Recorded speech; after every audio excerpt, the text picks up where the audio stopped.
370 एक नफरत की दीवार थी। It was a wall of hatred, जिसने एक ऐसी सेंस पैदा कर दी जम्मू कश्मीर के अंदर कुछ लोगों के अंदर कि हम अलग हैं, और पूरे देश में भी एक ऐसी भावना पैदा कर दी जम्मू कश्मीर हमसे अलग है। इसीलिए जब प्रजा परिषद का आंदोलन चला, भारतीय जनसंघ का आंदोलन चला, या भारतीय जनता पार्टी के कार्यकर्ताओं ने लंबा आंदोलन चला था, वो इस नफरत की दीवार को खत्म करके एक भारत श्रेष्ठ भारत के संकल्प को पूरा करने के लिए था, और वो हुआ। दुनिया का कोई देश आपको ऐसा नहीं मिलेगा जहां दो झंडे हो। दुनिया का कोई देश आपको ऐसा नहीं मिलेगा जहां दो कानून हो, और दुनिया का कोई देश आपको ऐसा नहीं मिलेगा जहां दो प्रधानमंत्री हो। लेकिन ऐसी व्यवस्था जम्मू कश्मीर के अंदर आजादी के बाद शुरू कर दी गई, जिसका खामियाजा जम्मू कश्मीर के लोगों को भुगतना।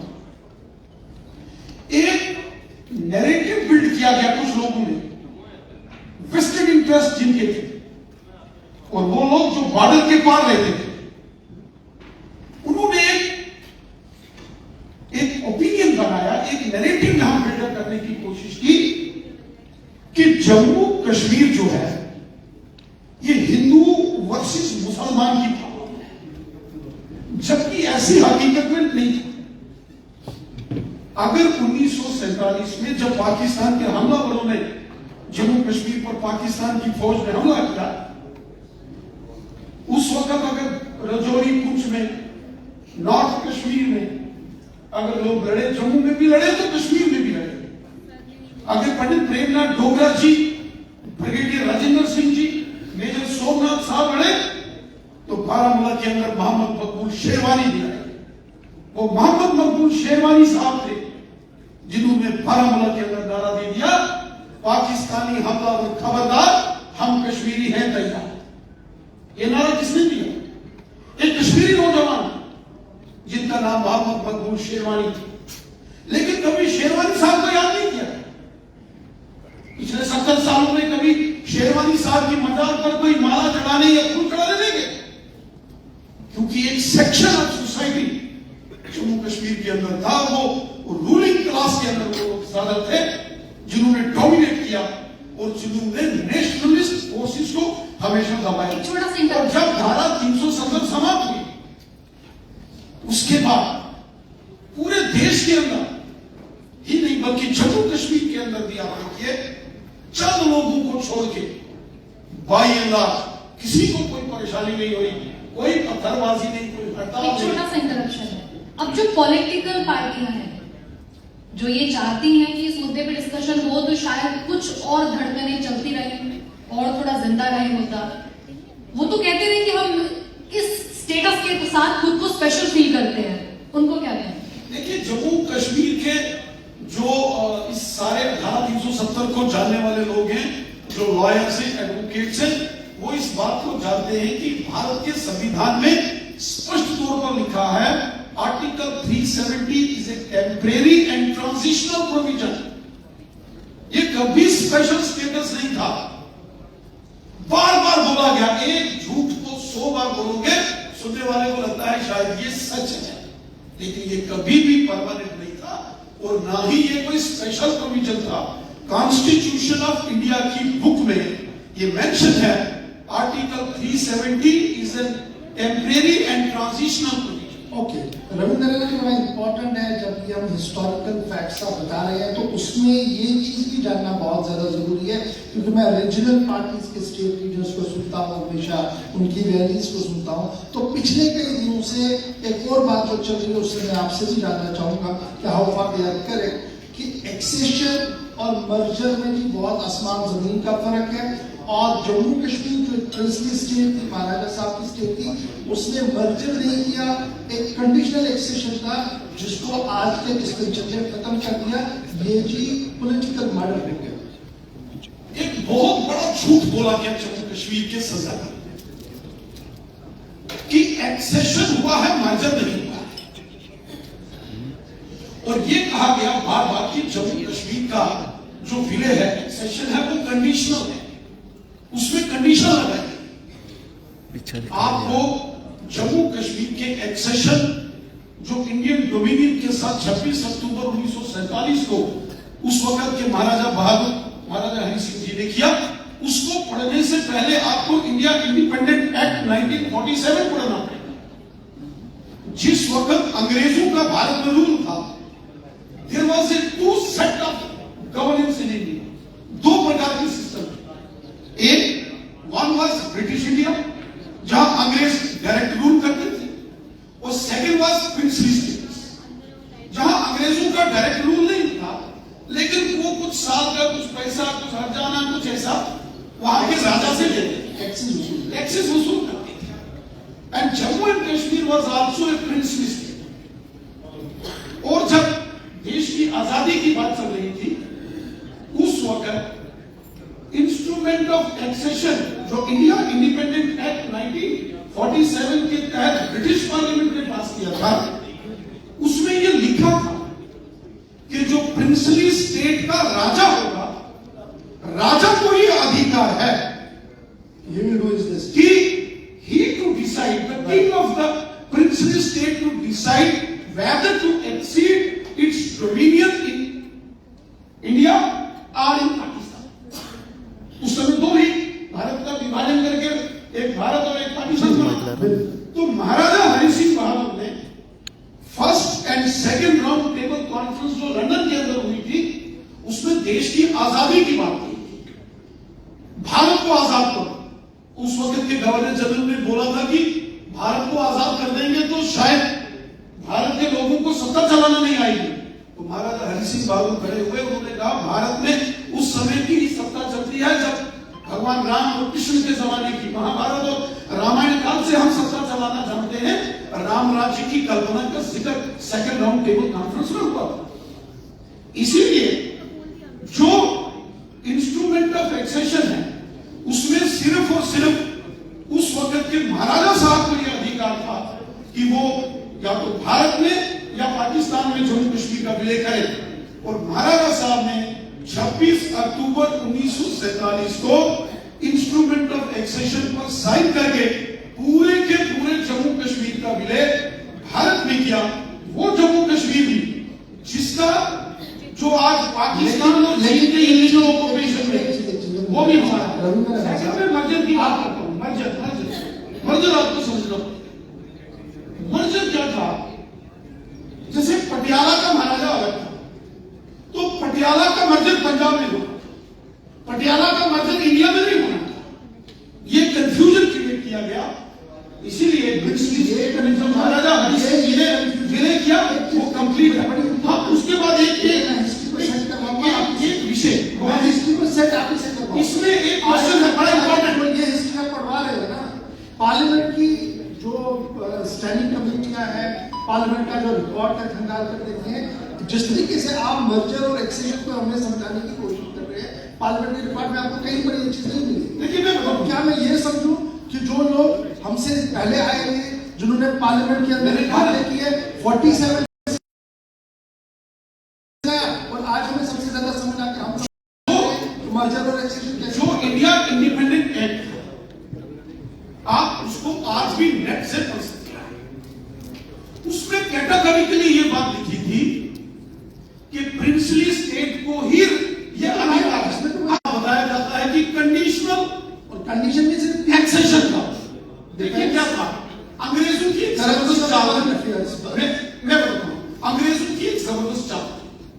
अंग्रेज नहीं चाहते थे कि जम्मू कश्मीर भारत में आए, क्योंकि जम्मू कश्मीर स्ट्रेटेजिकली ऐसी ज्योग्राफिकल लोकेशन पर सिचुएटेड है, जो पुराना ओल्ड सिल्क रोड, यहां करगिल से चलेंगे दिल्ली, बल्तिस्तान से होते हुए अफगानिस्तान से तुर्की और मोटरसाइकिल लेके लंदन जा सकते हैं। Land route connectivity Jammu Kashmir की अंग्रेज ने चाहते, लिखे कि यहां की हालात डिस्टर्बेंस है। बट इंडिया इंडिपेंडेंट एक्ट उस वक्त के जो गवर्नर जनरल को ये राइट नहीं देता था कि उसके पीछे हर चीज लिखे। That was unconstitutional, that was unconditional. मैं वो तो हिस्ट्री की बात है, मैं आज उसको डिस्कस नहीं कर रहा हूं। मैं बदलते जम्मू कश्मीर पे आऊंगा वापस। मैं इस मुद्दे पर यहीं पर छोड़ रहा हूँ क्योंकि बड़ा इंपॉर्टेंट इशू है। बदलता जम्मू कश्मीर 3 साल के लिए मैं इसलिए इसको दे रहा हूँ, मैं तो इसको बहुत पीछे से लेना चाहता था, लेकिन चलिए इन्हीं 3 सालों पर मैं इसलिए लूंगा क्योंकि 5 अगस्त 2019 को माना जा रहा है कि एक नई शुरुआत हुई थी जम्मू कश्मीर की और दिलों को जोड़ने से बात हुई शुरू, और फिर ये कहा गया कि अब बहुत सी चीजों में बदलाव आपको नजर में आएगा। कल उमर अब्दुल्ला साहब हमारे साथ किसी मंच पर थे जहां पर आप बैठे हैं, तो उमर साहब ने एक जरूर बात मानी कि अगर भारतीय जनता पार्टी की गवर्नमेंट जो दिल्ली के सिर्फ एक बदलाव को कम करवाया, रेस्ट सिक्योरिटी सिनेरियो डिस्टर्ब है, रेस्ट जो हमारी सिचुएशन है वो बड़ी खराब है, पॉलिटिकल सिचुएशन भी खराब है, इकोनॉमिक सिचुएशन भी खराब है, और जब हम पॉलिटिकल इकोनॉमिक सिचुएशन के साथ सिक्योरिटी पॉइंट इंतजार करना होगा। कल जब गुलिस्तान न्यूज चैनल के कंक्लेव में श्री उमर अब्दुल्ला साहब बोल रहे थे तो मैं बड़े ध्यान से उन्हें सुन रहा। श्री उमर अब्दुल्ला साहब ने कुछ चीजें तो मानी कि कुछ बदलाव हुए और स्वयं उन्होंने इस बात को बहुत अच्छे से कहा कि जम्मू कश्मीर की परिस्थितियां अगर पत्थरबाजी की घटनाएं बंद हुई हैं और पत्थरबाजी की घटनाएं बंद हुई हैं तो बंदकाल के कैलेंडर्स भी बंद हुए हैं। लाल चौक साल के 12 महीने में से 10 महीने बंद रहता था। हर चौथे रोज कश्मीर के अंदर आगजनी की घटनाएं आती थी, स्कूल जलाने की बात आती थी, कॉलेज स्कूल्स और यूनिवर्सिटीज बंद होती थी, बच्चों की पढ़ाई सफर करती थी, लोगों का बिजनेस सफर करता था, आम गरीब मजदूर किसान अपने रोजगार चलाना उसके लिए मुश्किल था। ये सारी चीजें आज कश्मीर के अंदर आपको नहीं नजर आएगी, जिसका सीधा लाभ के लोगों को है। और ये टाइटल जो आपने लिखा है बदलता जम्मू कश्मीर, ये एक छोटा सा उमर अब्दुल्ला साहब ने एक बात कही, उन्होंने सिक्योरिटी को लेकर भी बहुत सारे इशू उन्होंने उठाए, लेकिन 2 मिनट कश्मीर के अंदर विजिबल है। मेरे 2 छोटे से सवाल सुनिए। आपने कहा कि हालात अच्छे हैं, ऑल इज वेल। सवाल आपसे तो यही पूछा जा रहा है कि आप विरोधियों की आवाज, पॉलिटिकल अपोनेंट्स की आवाज को सुनते नहीं और उनको दबाते चौक करते हैं। और जब मैं जम्मू कश्मीर के जाविये से देखूं तो मीरवाइज उमर फारूक आज के दिन भी हाउस अरेस्ट है, despite this fact lieutenant governor साहब कई बार कह चुके जो है वो अरेस्ट नहीं है। ये सारे मीडिया ने चलाया और लोगों ने भी चलाया। उसके बाद मीरवाइज मौलवी उमर फारूक की एक स्टेटमेंट आ गई थी, वो कहीं शायद वो फ्राइडे की नमाज के लिए जा रहे थे, नमाज के लिए जा रहे थे और उन्हें नहीं किया। उसके बाद वकीले में कंफ्यूजन आया है, लेकिन मुझे लगता है कि जो लेफ्टिनेंट गवर्नर साहब ने, जो कि एक कॉन्स्टिट्यूशनल पोजीशन पर है, उन्होंने जो पब्लिक डोमेन में बात रखी उनकी बात सच होगी, ऐसा मेरा मानना है। मीरवाइज मौलवी उमर फारूक को पहले भी इस प्रकार की कई स्टेटमेंटें दे चुके। अब तो ये इसलिए बड़ा इंपॉर्टेंट इशू बना क्योंकि वो इंटरनेशनल फ्रेम पर वो मामला चला गया है। वो आपको भी पता है कि कैसे अब चिट्ठियां लिखना शुरू हो गई हैं, कुछ देश आपसे पूछ रहे हैं, विदेश मंत्रालय से पूछा जा रहा है कि बताया जी सच क्या है। मैं इस विषय पे भी नहीं अब आऊंगा। आपने कहा कि एलजी साहब जवाब देंगे, मैं उन्हीं से पूछा दूंगा। लेकिन जहां तक बीजेपी पर आरोप है कि आप किसी की आवाज को सुनना पसंद नहीं करते हैं और बंदूक के बलबूते पर सबको दबाते हैं।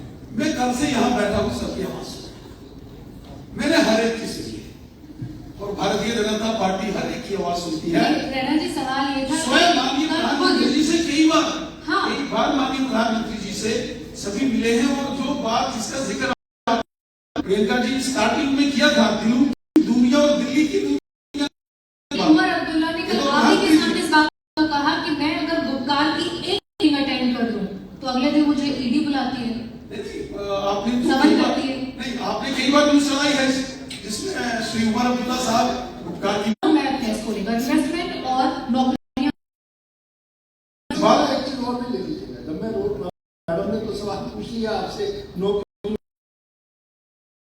करने हैं और तकरीबन 1 लाख के करीब या 70-80 हजार के आसपास नौजवान हैं जो सड़कों पर है और हर दिन तपती गर्मी में वो नारे देते हैं जनाब इंसाफ करो। पूरी दुनिया में लॉकडाउन हो गया, हाहाकार हो गया, महामारी पैंडेमिक फैल गया, लेकिन धीरे धीरे आप देख रहे हैं जम्मू कश्मीर के अंदर मैक्स, अपोलो जैसे बड़े हॉस्पिटल्स के साथ MOU साइन हो चुके हैं।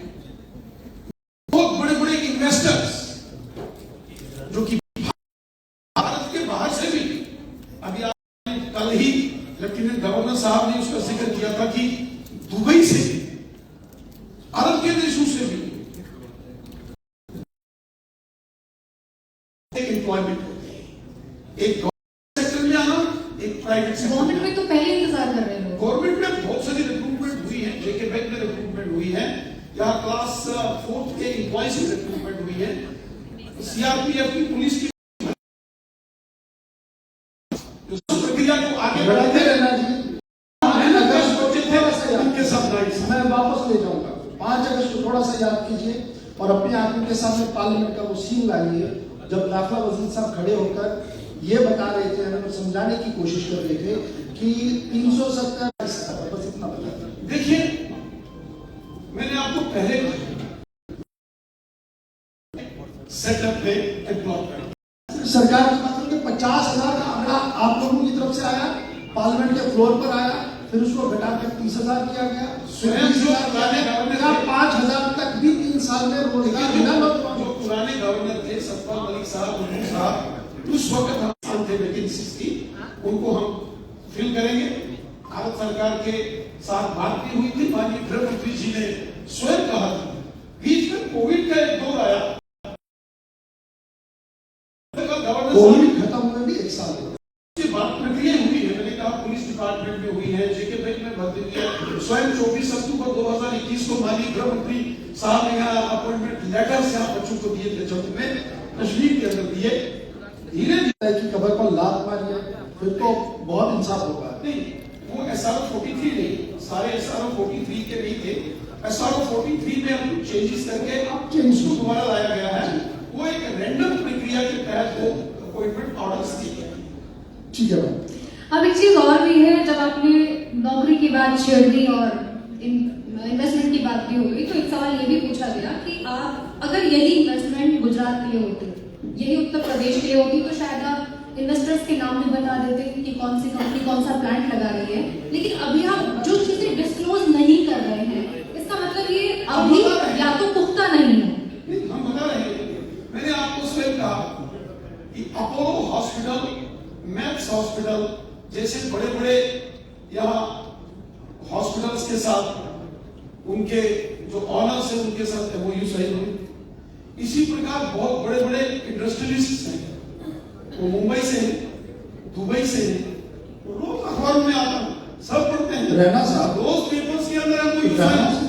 एक बात नहीं समझ आइए जरा हमारे नौजवानों को और जो एंटरप्रेन्योर्स हैं। आज मैं किसी मंच पर चैम्बर ऑफ कॉमर्स दोनों कश्मीर और जम्मू से बात कर रहा था, उम्मीदें उन्हें बहुत है, लेकिन वो ये खदशा उनके दिल में ही है कि जनाब जो पुरानी इंडस्ट्री है वो तो वैनिश हो रही है, आहिस्ता आहिस्ता करके सरकार के पास कोई एजेंडा और प्लान नहीं है। लेकिन जिस तरीके से इन्वेस्टमेंट की बातें बड़ी बड़ी हो रही है, ग्राउंड सिचुएशन ये है कि जहां पर हमें इन्वेस्टर को जमीन देनी है अभी तक हमारे पास है नहीं, और कब तक इसमें वो प्रोसेस हो सकता है, क्योंकि मुझे उम्मीद है कि आपको कुछ ना कुछ ब्रीफ होगा इस बारे। एक इंडस्ट्रियल पॉलिसी जम्मू कश्मीर के अंदर उसका जिक्र हुआ था, उसमें 2800 करोड़ रुपया सरकार ने कहा था कि उसमें हम इन्वेस्टर्स को असिस्ट करेंगे, लैंड प्रोवाइड करेंगे, और उसमें खासकर जो इंफ्रास्ट्रक्चर डेवलपमेंट कंस्ट्रक्शन कंपोनेंट में सरकार ने सहयोग किया था, और मुझे लगता है कि धीरे धीरे उस ओर काम शुरू हुआ। इसी चेयर पर अल्ताफ बुखारी साहब ने चैलेंज किया स्टेट एडमिनिस्ट्रेशन को, लेफ्टिनेंट गवर्नर साहब को, कहा कि मैंने उनकी कंपनियां वो जो चलाते हैं पूरे इंडिया में, उन्होंने कहा कि जनाब मैंने कई हजार करोड़ रुपए का प्रोजेक्ट बना है, 1 साल का वक्त हो गया, मुझे मेल तक रिपोर्ट नहीं आया कि जनाब क्या करना है इसे। क्या ये फिर वही पिकेट जूस वाला मामला तो नहीं है? अब इंडिविजुअल अल्ताफ बुखारी साहब की कहां फैक्ट्री है देश में, गुजरात में है, या कहाँ पे है? वो इन्वेस्टर के तौर पर मैं आपको मिसाल दे रहा हूँ ना कि रेस्पॉन्स स्टेट का कैसा है। साहब ने, अल्ताफ बुखारी साहब ने खुद भी तो बहुत इन्वेस्ट किया, उनके गंडोले तो बहुत अच्छे से चलते हैं। अभी आप जानते हैं कि जम्मू कश्मीर में थोड़ी हलचल इस बात को लेकर कि शायद कभी भी इलेक्शन अनाउंस हो जाए और बहुत सारी पार्टियां जो भी नए मैदान में आ रही हैं, अब क्योंकि युवाओं के पास अगर रोजगार को लेकर टेंशन होगी या प्रोटेस्ट करेंगे तो मिश्रण कोई ना कोई हाईजैक करेगा। और 2-3 पार्टियां ये कह भी रही हैं और पहले भी कहती रही हैं कि युवाओं के हाथ में रोजगार दे दोगे तो पत्थर नहीं उठाएंगे। अब वो कहते हैं कि हथियार नहीं उठाएंगे। तो ये जो टाइम गैप है कि अनियमितताएं थी, फिर भर्ती के बारे में सोचेंगे, करप्शन हो रहा है, हम न्याय करेंगे, इस टाइम गैप को युवाओं को कॉन्फिडेंस में लेने के लिए कैसे इस्तेमाल करेंगे? चुनाव में जाएंगे तो गिनाएंगे क्या, युवाओं के लिए क्या किया? ये जो आपने करप्शन की बात कही, ये सत्या। एक जमाना था कि आप बहुत लोग महसूस होती थी जब धारा 370 थी, प्रिवेंशन ऑफ करप्शन एक्ट 1989 हम इसको नहीं होता था। अब धारा 370 समाप्त है, सीबीआई भी अपना काम कर रही है, एंटी करप्शन ब्यूरो भी कर रही है, ईडी भी कर रही है, स्टेट एंटी करप्शन ब्यूरोज भी कर रही है, लगातार छापेमारी भी हो रही है। और बहुत बड़ा काम माननीय प्रधानमंत्री मोदी साहब ने किया है, जो डीबीटी है, जो डायरेक्ट अकाउंट्स में पैसा ट्रांसफर होता है, बहुत सारी स्कीम्स है, और टेंडर प्रक्रिया जो ऑनलाइन होती है, इससे ये गड़बड़ घोटाले खत्म हुए हैं और बड़े पैमाने पर रिफॉर्म्स आ रहे हैं। यकीनन एक बिगिनिंग है। जब एक मोड से दूसरे मोड में कोई प्रक्रिया शिफ्ट होती है तो बिगिनिंग में जरूर कुछ तकलीफ परेशानी होती है, लेकिन आने वाले दिनों में देखेंगे ये सिस्टम ठीक होगा। रही बात उन नौजवानों की जिनका जिक्र आपने किया जो हड़तालें करते हैं, क्या गौहर साहब ने कहा कि आप हमारे ऑफिस के बाहर वो डेली वेजेस का ये जिक्र कर रहे थे, मुझे याद है डेली वेजेस का रिकॉर्ड निकालिए। कांग्रेस एनसी के जमाने में, पीडीपी के जमाने में क्या देते थे डेली वेजेस को? 500 रुपया और 1000 रुपया। और वो कब मिलता था? वो मिलता था ईद और दिवाली के दिन। हमारे श्यामलाल चौधरी साहब जब गठबंधन सरकार में मिनिस्टर बने पीएच, जरा बहुत हंगामा हो गया। मैंने प्राइवेट मेंबर बिल असेंबली के अंदर पेश किया, मैं एमएलए था, कि डेली वेजेस को परमानेंट किया जाए, कोई स्कीम लाई जाए। मुझे याद है श्यामलाल चौधरी जी ने उस वक्त मुझे बुलाया और कहा कि हम इस पर कोई निर्णय नहीं, सरकार ने निर्णय लिया, मिनिस्टर साहब ने निर्णय लिया, और उस वक्त के फाइनेंस मिनिस्टर और चीफ मिनिस्टर से इन्होंने लड़ाई की, लेकिन ये डेली वेजेस के पक्ष में खड़े हुए। हमने सबसे बड़ा काम डेली वेजेस के लिए क्या किया? ऑनलाइन रजिस्ट्रेशन और बायोमेट्रिक अटेंडेंस। वरना इससे पहले ये जो 1 लाख डेली वेजेस होते थे, इनको जो ईद और दिवाली के दिन 1-1 महीने की सैलरी देते थे जनाब, वो कंटीजेंसी फंड से होती है।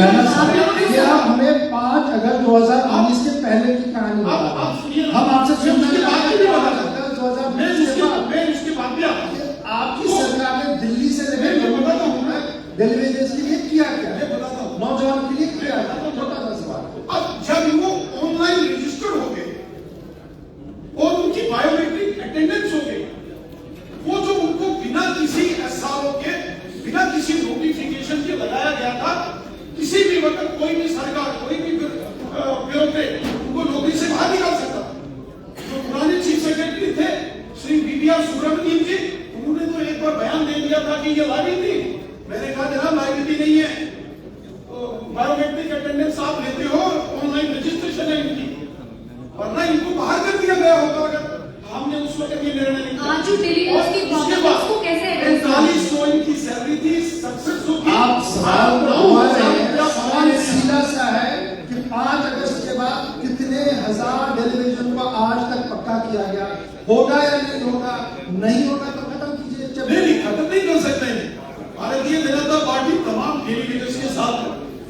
और मैं पॉलिटिकल स्टेटमेंट, आप विपक्ष के नेता नहीं है, आप सरकार को रिप्रेजेंट कर रहे हैं।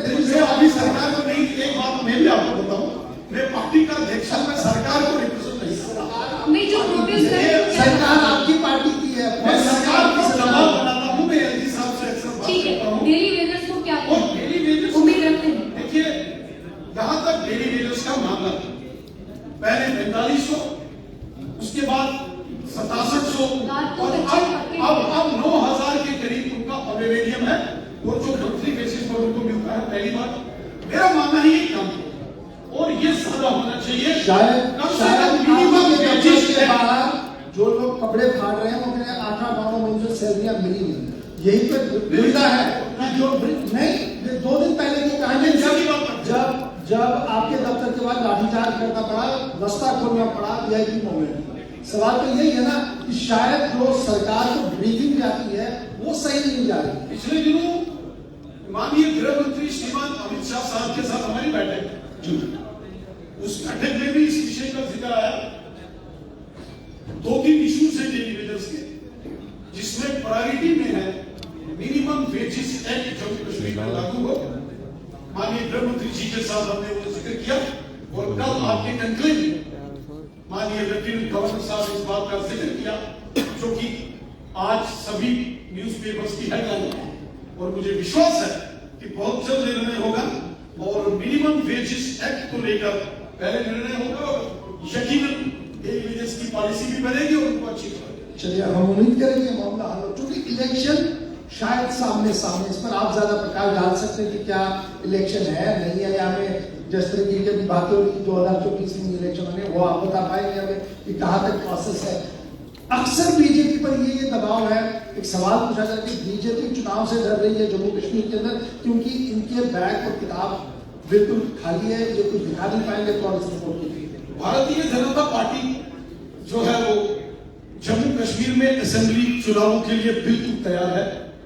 मैं तो चाहता हूं कल के बजाय आज इसकी घोषणा हो, आज के बजाय अभी।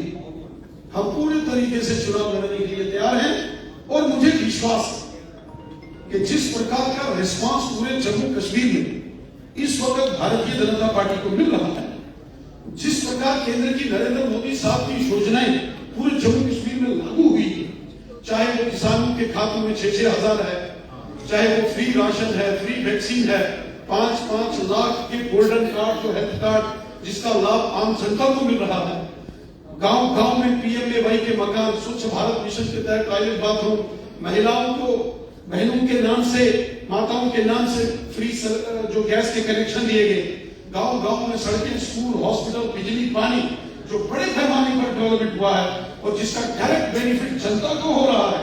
गरीब लोगों को 1000 रुपया जो पेंशन आता है, यकीनन ये जनता भारतीय जनता पार्टी को वोट देगी, और जम्मू कश्मीर में अगली सरकार भारतीय जनता पार्टी की होगी।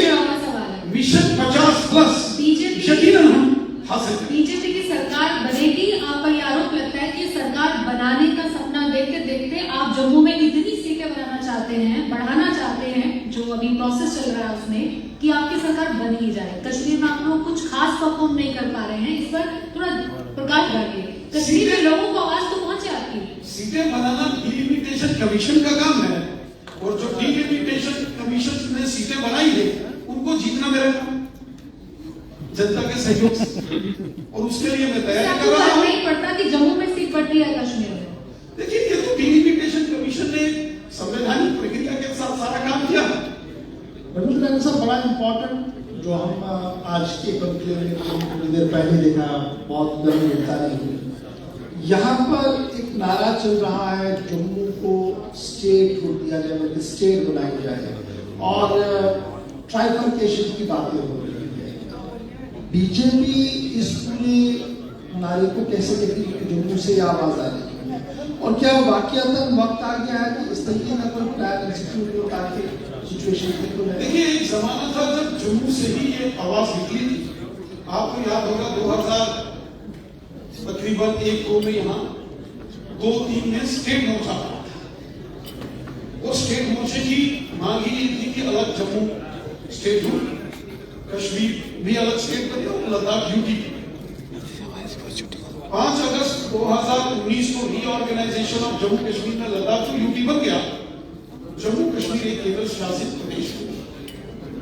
चूंकि परिस्थितियां ऐसी बॉर्डर स्टेट है, एक तरफ चीन है, एक तरफ पाकिस्तान है, आतंकवाद से पिछले 32 सालों से लगातार हम लड़ रहे हैं। We are state of war for last 32 years.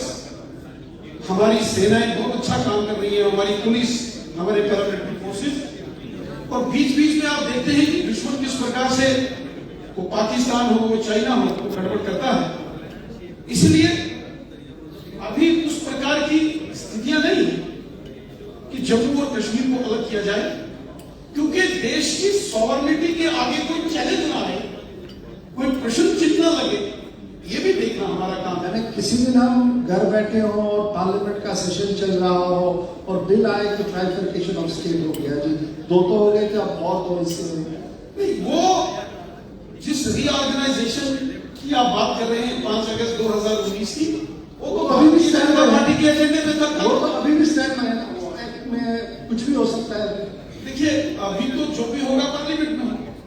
यानी अभी भी बीजेपी के प्लान में है कि जनाब अगर हालात को और बेहतर बनाना है तो जम्मू के लिए स्टेट हो जाए। देखिए और कश्मीर प्रोविंस को, देखिए कश्मीर के लोग भी हमारे, एक बात मानना पड़ेगा, कश्मीर हमारा है, कश्मीर के लोग भी हमारे, बात करूंगा उसको थोड़ी देर में। कश्मीर के लोग भी देश में। इस बात को बताइए ना, क्या कश्मीर को अलग से मत देखिए। क्या राणा साहब हमको पाकिस्तान के पाकिस्तान के कब्जे वाले जम्मू कश्मीर को लेने की बात। लेकिन ये बात आप बहुत वर्षों से कर ही रहे हैं, ये बात सिर्फ कर रहे हैं आप। क्या आपने जो पहली सरकार में कुछ कड़े फैसले लिए थे, इलेक्शन के लिए बचाकर रखे हैं क्या कि पीओके की बात तभी करेंगे हम जब चुनाव आएगा? देखिए पीओके के पाकिस्तान के कब्जे वाला जो जम्मू कश्मीर है, वो कोई चुनावी मुद्दा नहीं है, वो एक राष्ट्र हित में एक हमारी नेशनल इंटीग्रिटी और सॉवरेनिटी का मामला है। जब जम्मू कश्मीर का विलय महाराजा हरि सिंह बहादुर जी ने 26 अक्टूबर 1947 में किया था, तो पूरे के पूरे जम्मू कश्मीर का विलय भारत ने किया था, जिसमें मुजफ्फराबाद, मीरपुर, कोटली, भिंबर, बाग, पलंदरी, देवा, बटाला, गिलगित बल्टिस्तान, ये तमाम एरिया हमारे। इसीलिए आज नहीं तो कल वो क्षेत्र हम वापस लेंगे और शान से तिरंगा झंडा वहां। एक बहुत बड़ा मुद्दा है आजकल जो आप कई बार कई सेशन में सुन चुके हैं, कश्मीरी पंडितों का। ओपोजिशन तो ये कह रहा है कि कश्मीरी पंडितों को आपने सपना दिखाया, लेकिन एक बजट आवंटन के अलावा आप कुछ नहीं कर रहे हैं, इसलिए कश्मीरी पंडितों को डराया भी जा रहा है, वापस भी नहीं लौट रहे हैं, नौकरियां नहीं करना चाहते हैं कश्मीर में। क्या जवाब है आपके पास, और कैसे आप ये श्योर करेंगे कि कश्मीरी पंडितों के मन में ऐसा कोई भाव दोबारा ना पैदा हो? देखिए कश्मीरी पंडितों को कई बार कश्मीर घाटी से उनका विस्थापन हुआ है, और आखिरी विस्थापन कश्मीरी पंडितों का 1989 में हुआ, और बहुत मार कश्मीरी पंडितों को सहनी पड़ी, बहुत नरसंहार वहां हुए, और ऐसा हालात वहां पर पैदा किए ये बंदूक की नोक पर कि वहां से वो निकलने को मजबूर हुए। और केवल कश्मीरी पंडित ही नहीं, जो नेशनलिस्ट मुस्लिम थे, बड़े पैमाने पर जो देश भगत मुसलमान है कश्मीर के अंदर, उनको भी निशाना बनाया गया, उनको भी वहां से निकाला गया, उनके परिवारों को भी बर्बाद किया। इन सब की चिंता भारत सरकार कर रही है। कश्मीरी पंडित वापस जाकर अपने घरों में बसे, कश्मीरी पंडितों की सुरक्षित कश्मीर वापसी हो, लेकिन किसी की दया पर नहीं कि वहां हुर्रियत की दया पर वो कश्मीर में वापस जाएंगे, या लश्कर जैश वालों से पूछ के नहीं, रहना साहब टर्म्स और कंडीशन के साथ जाएंगे। रविंद्र जाएंगे। बस छोटा सा सवाल मेरा इसका सुन लीजिए, जो कि कश्मीरी पंडितों की बात आ रही है, तो मैं फिर वही 5 अगस्त पर आऊंगा, पार्लियामेंट पर ही आऊंगा। उस वक्त ये कहा गया था कि सबसे बड़ी दुश्वारी 370 से है। कल उमर यहाँ बैठे थे, वो भी यही बात बता रहे थे कि जनाब नारा तो यही था कि ये आज हटेगा तो 10 दिन में हम वापसी करेंगे। 10 दिन में ऐसा किसी ने नहीं कहा। जब तक पूर्ण रूप से कश्मीर सामान्य नहीं हो जाते, कश्मीर हालात सामान्य है। देखिए मैं आपको फिर कहूं, एक बात तो मानेंगे, हर संभव प्रयास, हम उस स्ट्रेटेजिकल पोजीशन पर हैं जहां पर आपका अफगानिस्तान का भी एक्सेस है, चीन का भी एक्सेस है, पाकिस्तान ये किसी वॉर में है, ये कोई ना नहीं कर सकता है। और हम किस स्टेट और किस एंगल से वॉर करें जो हमारे सामने नहीं है, लेकिन सब कुछ हमें पता है। तो कैसे आप ये इंश्योर करेंगे आज बहुत सारी कि आने वाले महीनों में, आने वाले सालों में मैं जिस स्टेट ऑफ पीस में रहूंगा और कश्मीर विस्थापित जो आज यहाँ जम्मू के अंदर है, एक बात तो मानिए ना कि इन्फिल्ट्रेशन ग्राउंड के ऊपर जैसे होती है आतंकवादियों का सफाया होता है, सेनाओं को, पुलिस को, पैरामिलिट्री फोर्सेस को खुली छूट। हाँ, अपने लोगों को कॉन्फिडेंस में, एतमाद में देंगे, क्योंकि कश्मीर के लोग भी जो वहां रह रहे हैं वो भी हमारे हैं, इसलिए कश्मीरी लोगों ये भी यकीनन होगी। मैं उसी सवाल रखिए कि कश्मीरी पंडित अपनी भी उम्मीद बहुत ही सुरक्षित हालात घाटी में रहेंगे, लेकिन अपनी टर्म्स ये बताइए ना, अपनी टर्म्स एंड कंडीशंस अच्छी बात होती है, हम रिक्रूट एजेंसी से बात करेंगे तो 200 से 250 का फिगर है, मारे कितने गए 1800 लोग, वो कौन थे?